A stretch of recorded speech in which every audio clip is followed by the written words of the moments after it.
Punching down. Let's talk about it. You're the only comic I know other than Anthony Jeselnik that is not afraid to punch down.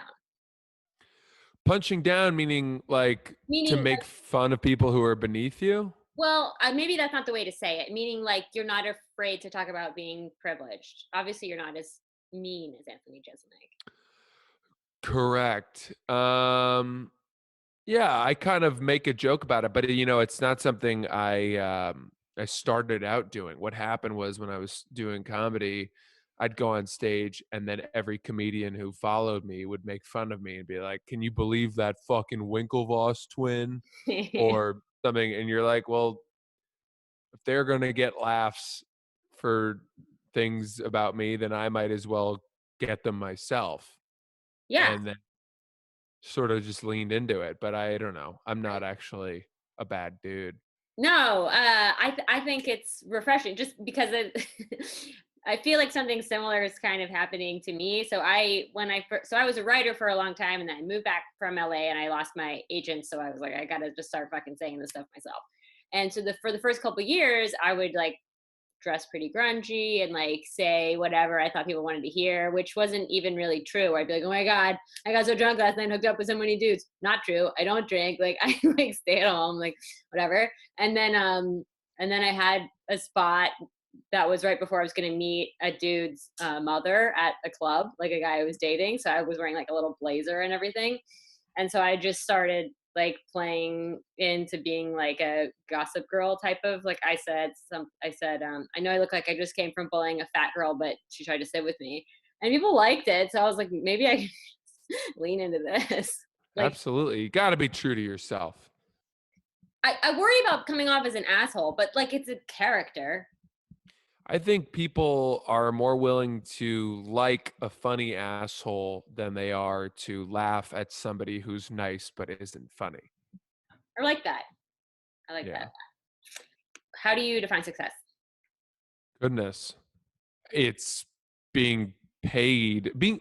Let's say in comedy specifically, if you can afford to live your life by doing just comedy, I think that's true success in comedy. Okay. I, If you're able to pay your rent and your groceries and live a little bit only on comedy, I mean that's success. But that doesn't mean that people aren't successful who have side jobs too, you know? Yeah. No, but that's an awesome answer though. It's not like when I was in my early 20s, I thought if I don't have an Emmy by the time I'm 25, I'm gonna kill myself. I'm gonna explode, right? Yeah. Because now it's Right. like just because you don't have a special doesn't mean you're a failure. Like Right. people are Totally. paying to hear your point of view. That's pretty impressive. Yeah.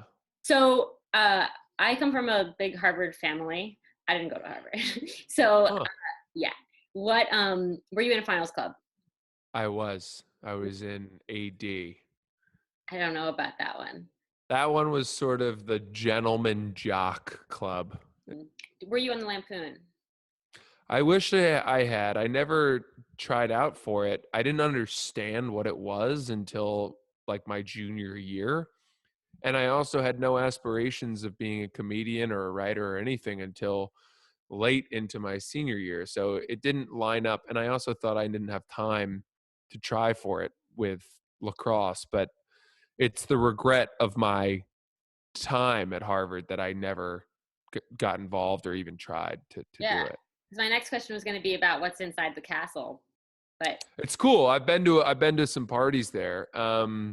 It's it's amazing. It's all like secret trapdoors and funky, quirky. It feels like something out of Alice in Wonderland. And they swing on the chandelier, and they have a long wooden table where they have dinners, and it's very offbeat and fun, and Little it's Kingdom of super cool. Nerd.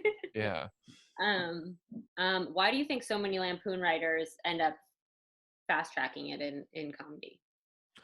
Well, I think it's one of the few it's one of the few college literary feeder programs into comedy. And it's such a good training ground. A lot of those writers will be there from their freshman year on, and they get 2 or 3 years of experience of writing for a very renowned publications. So not only do they hone their skills, but they also have access to one of the best alumni networks of comedy. So there's a lot of job outplacement from that, and uh, I would say that's why a lot of the writing staffs you see of good comedy shows have Lampoon people on them. Do you think that Ivy League education helps you in your professional life? I think immensely it did. It Wow. has and it does. One of the big reasons though is that for 5 or 6 years I was a comic in New York, not making any money, and so I was not making any money in comedy. So I was tutoring, and tutoring was such a godsend because instead of bartending, I was tutoring, and I was had flexible hours. It paid very well. I liked what I did, and I was able to fetch much higher rates, and I was able to have a lot of referrals because of the fact that I went to Harvard. So Mm. it enabled me to keep doing comedy in a very comfortable way, a very sustainable way, for years until I finally started getting paid to do comedy. Do you think you're better than me? Because you went to Not Harvard. at all. No, no. God, no. It wouldn't even come across my mind to consider myself against you based on Really? my no. When You I know, Mhm. when you're younger, I think people care more about, like, when you're 22, where you went to college is a huge part of your identity. And people ask that question a lot. And they maybe it, I don't know. But now, who gives a shit? Yeah. What you do and done in the last 8, 10 years is so much more important about who you are and where you are.